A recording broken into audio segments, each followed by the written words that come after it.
This is a Sports Radio Live podcast covering your world of sports. Bryan Houston Sports Radio Live. It's weekdays at 3 on 99.3 Talk FM, the talk of East Texas. With us right now, former Longview Lobo, newly signed Jacksonville Jaguar kicker Josh Scobee. How you doing, Josh? Hey, pretty good. Thanks for having me. Thank you for coming on today, man. We appreciate it. Now, you've been a free agent since the end of the season, and I know you weren't able to talk at all during negotiations and all this, and the deadline to get the contract signed was at 4 o'clock or 3 o'clock this afternoon at East Texas time. When did you actually get the deal? We probably agreed to the terms on it around 1:30 Eastern, so just about 2.5 hours before the deadline. You know, not to put any pressure on getting it done in time, but, you know, last minute, that's how the NFL works. No pressure at all, huh? Yeah, none at all. Did you ever have any doubts that you'd be signed?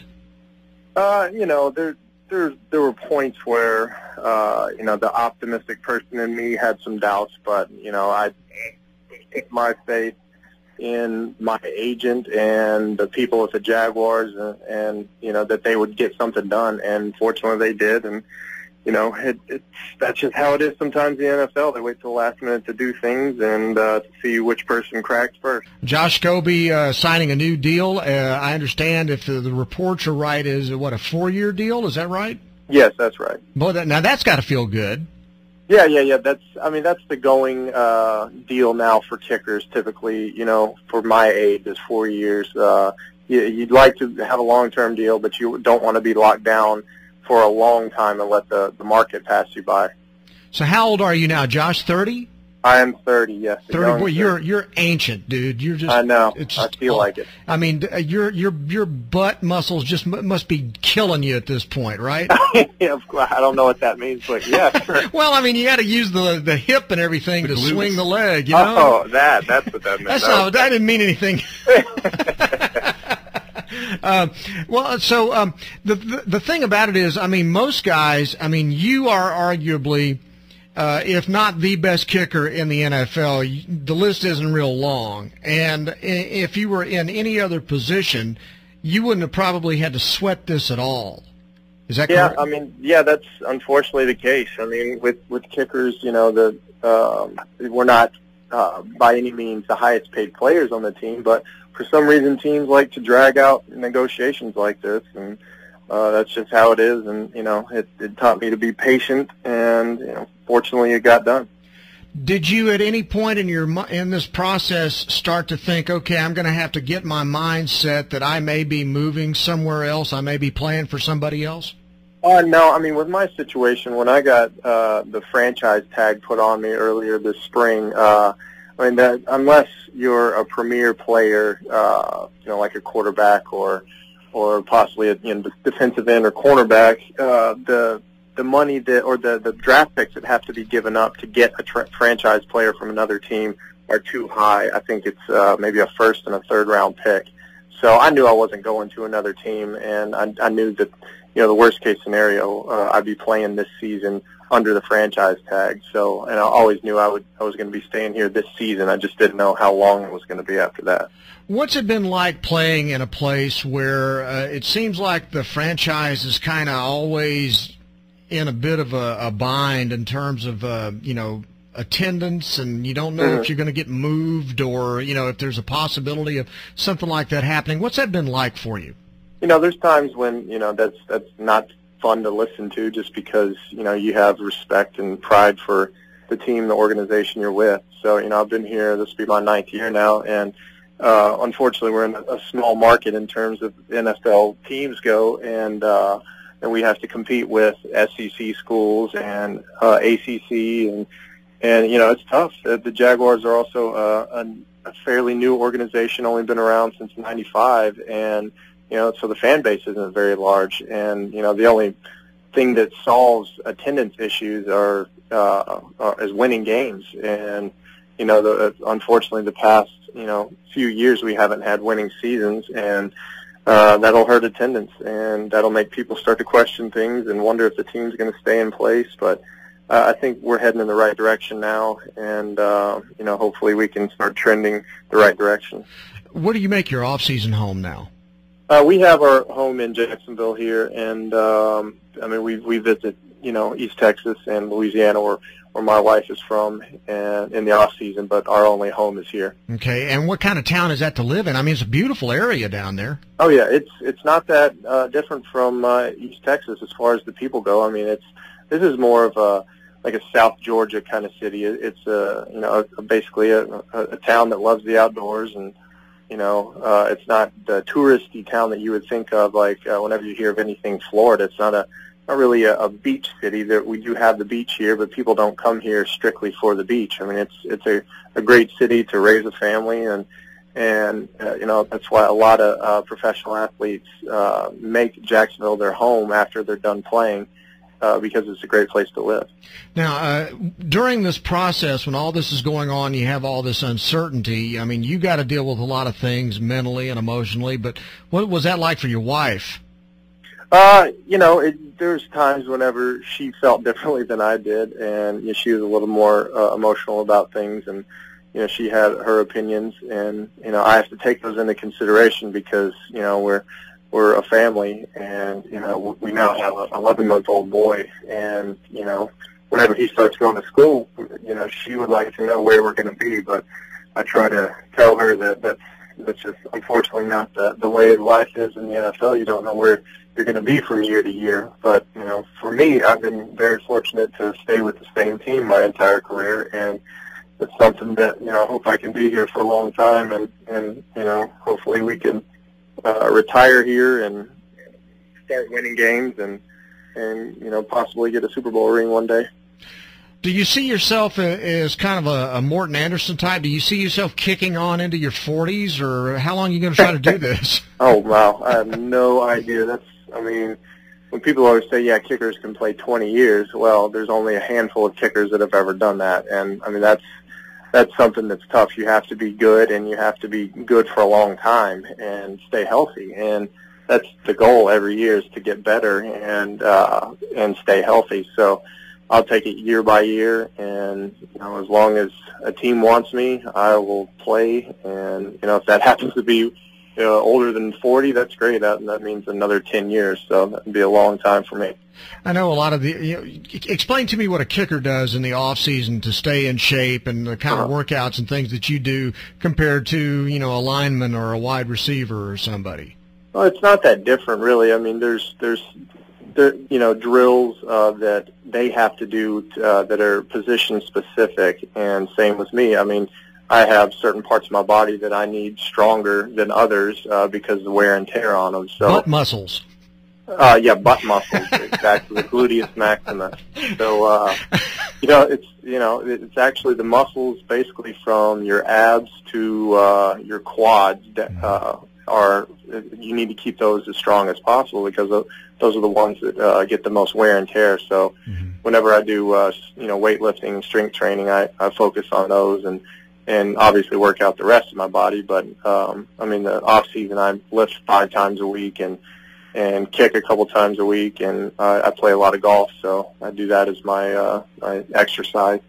Yeah, every once in a while your mom will send me a message on Facebook that you won another golf tournament. You must spend a lot of time on the golf course. I spend probably 10 times the amount of time on a golf course that I do kicking a ball, because you can only kick so many footballs before your leg's tired. I can hit golf balls until I'm going to fall over, and it'll be about 8 hours later. So yeah, but that's the fun thing about golf. It actually relates very much so to kicking, not just physically but mentally too. And I fell into that whenever I moved here, and I love it. It's my main hobby. What's your handicap? I'm scratch, basically. I'm basically +3, so I average shooting par or under par. That's ridiculous. Yeah, it's something that takes a lot of practice, and I take pride in it. And I play in a lot of tournaments every year. I actually have one coming up Thursday, the City Amateur Championship. So looking forward to that. You ever play against Romo?